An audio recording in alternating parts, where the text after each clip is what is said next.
We're now on Live 365 and Ustream.com. Just search WICR and like us on Facebook. Facebook.com/WICR Iona College Radio. This is WICR.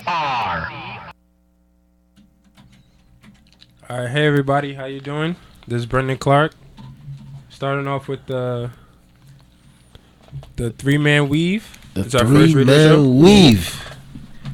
All right, introduce yourselves. I'm Brendan Clark, Jr. I'm Jassy. I'm a junior.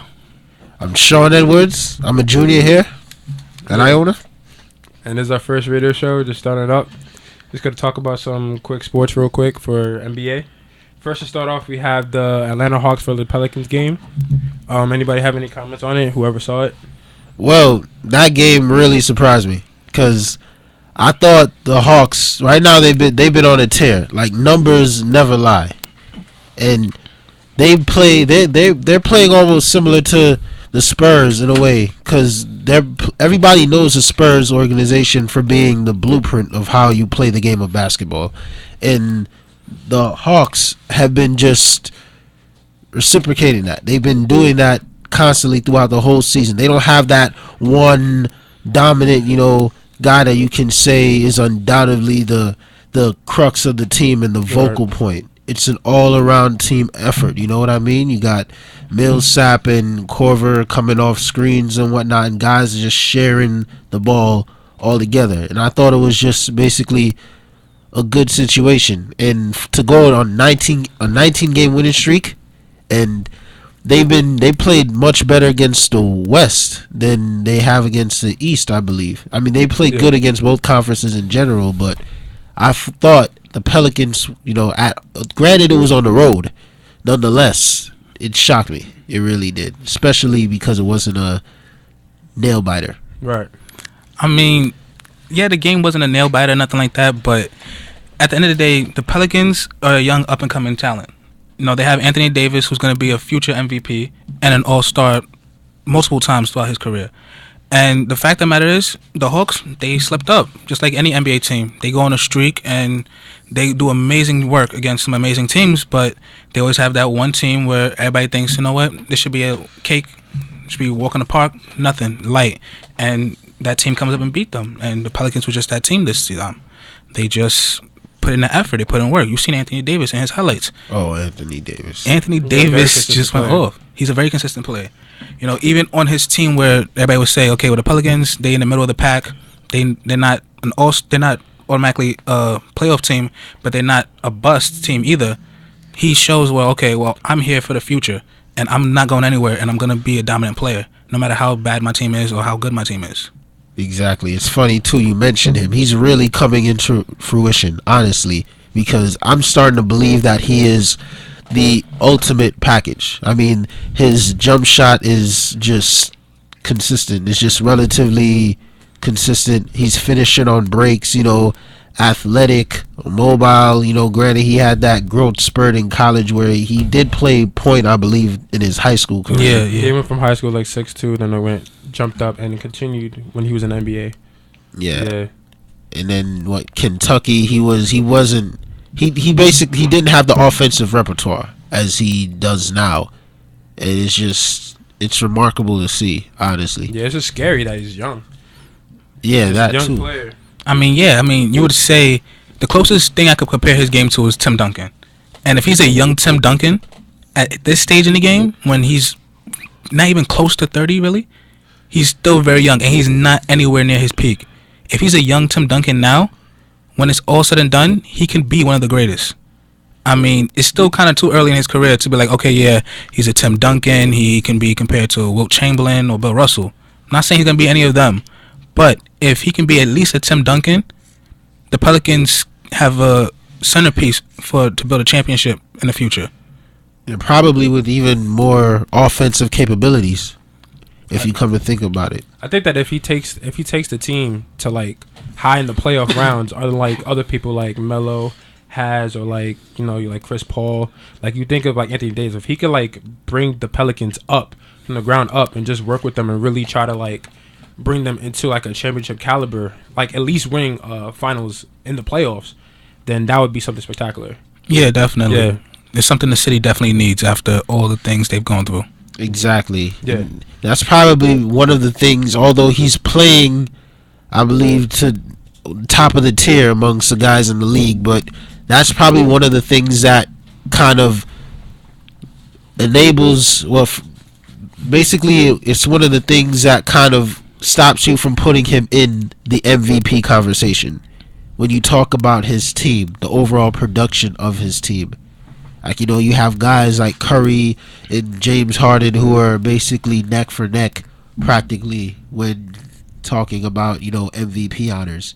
And people have made the argument to include Anthony Davis in that. However, because of the overall production of his team, that's probably the one thing that hinders him from that. If there's any blemish, to say about him. I mean, yeah, you could say the same thing. Yeah, Anthony Davis, his team is not a top tier team. But at the end of the day, you could say the same thing about DeMarcus Cousins.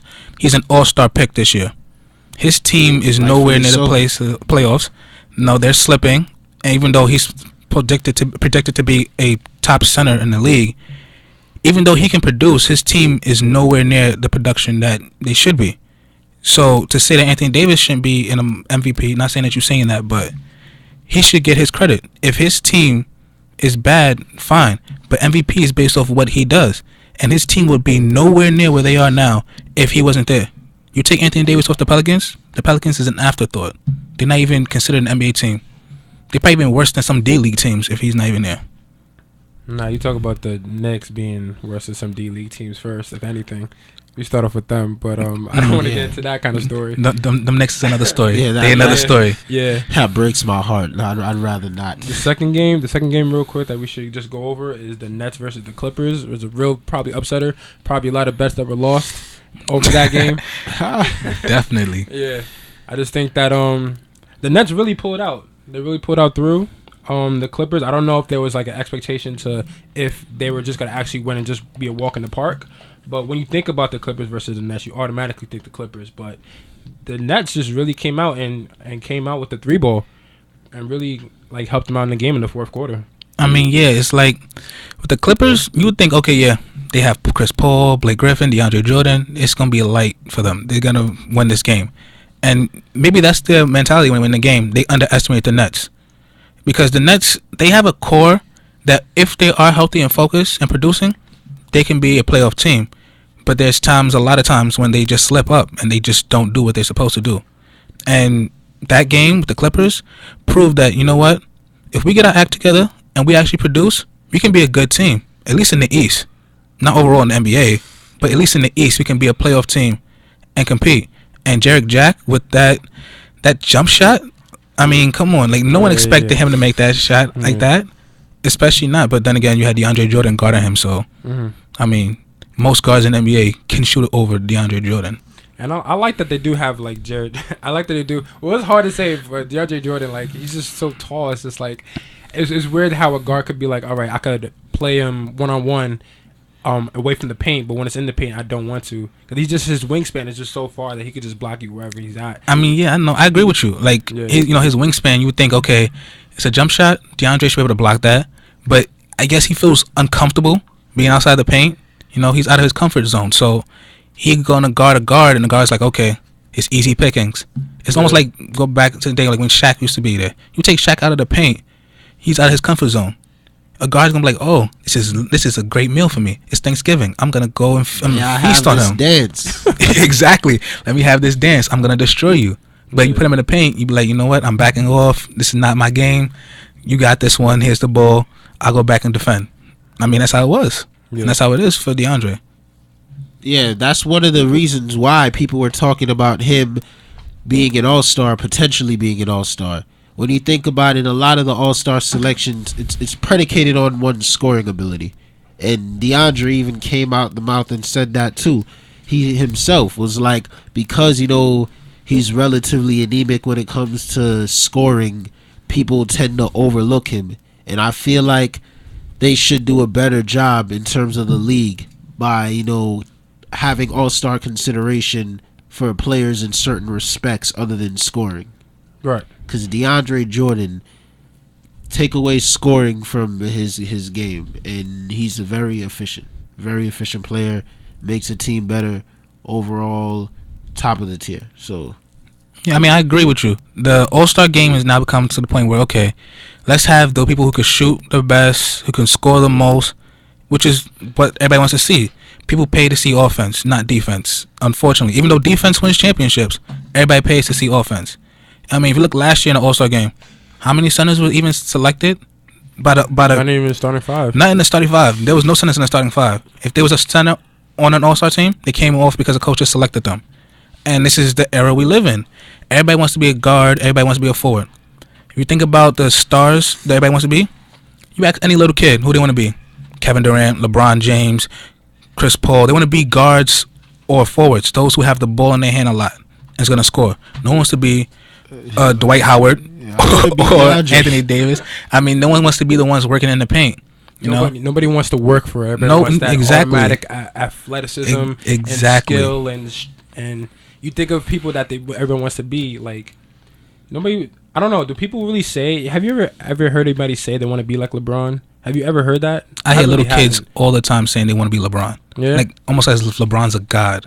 Which don't get me wrong, LeBron James is a tremendous player, but to put him as a god in the NBA, that's a bit far. Yeah. But. And speaking really fast on the when we're gonna talk about Eastern Conference, and we're talking about East and West and who's who and who's the best and who's worth MVP stature no matter what their record is. Who do you think is gonna take it for the East? Sean, who do you think is gonna take it for the East?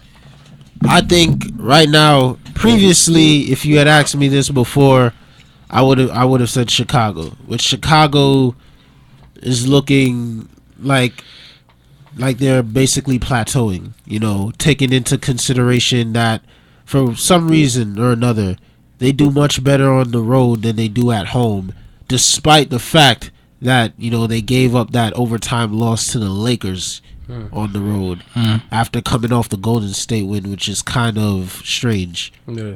However, you have their defense, because if you look at it, they have always been criticized about their lack of offense. You know what I mean? They've always been that defense was their core. And I believe this year is their worst year defensively. And now they finally have the offense that they've been, yearning for. Yeah. This year they have that, in a Pau Gasol, who's having an all-star year in his own right. Definitely. And I think the fact that he gets to start against his brother is just remarkable to me. Yeah. Justin, any comments on that? Like I said, yeah, Chicago, I would have said the same thing in the beginning of the season. Chicago over Cleveland. Even though Cleveland had all these all-stars, I never believed you can bring 3 all-stars together and automatically they're going to gel together. Because it didn't work in Miami. It took some time, Well, I could say for Miami that was like a one-hit wonder. Now everybody's trying to repeat that kind of luck. It was just luck. It was just pure luck and just pure amazement that it was actually happening. Now everybody's trying to copy that again, and it's not working for them. And exactly. it's just something that was just like a one-hit wonder. Like it's not something that you'd see again, I think, in the NBA for I guess a long time. That's what I think. I mean, that's the problem now with the league. Everybody wants to make a big 3. Ever since Miami did it, even though they were not the first team to do it, everybody okay, well, I need a big 3 to win a championship because LeBron James, Chris Bosh, Dwayne Wade, they made it to 4 NBA finals consecutively. They won 2 of them. Okay, you know what? This is what we need to win a championship. And I'm like, that's not necessarily what you need. You need a go-to guy, your man, the face of the team, the franchise. And then you need great role players. You need specialists. You don't need necessarily to have 3 all-stars, 5 all-stars. You don't need that. I mean, look at the Hawks, for instance. They have a face of a franchise in Al Horford. But you would not say automatically, okay, yeah, this is the guy, clutch time, we're going to give him the ball.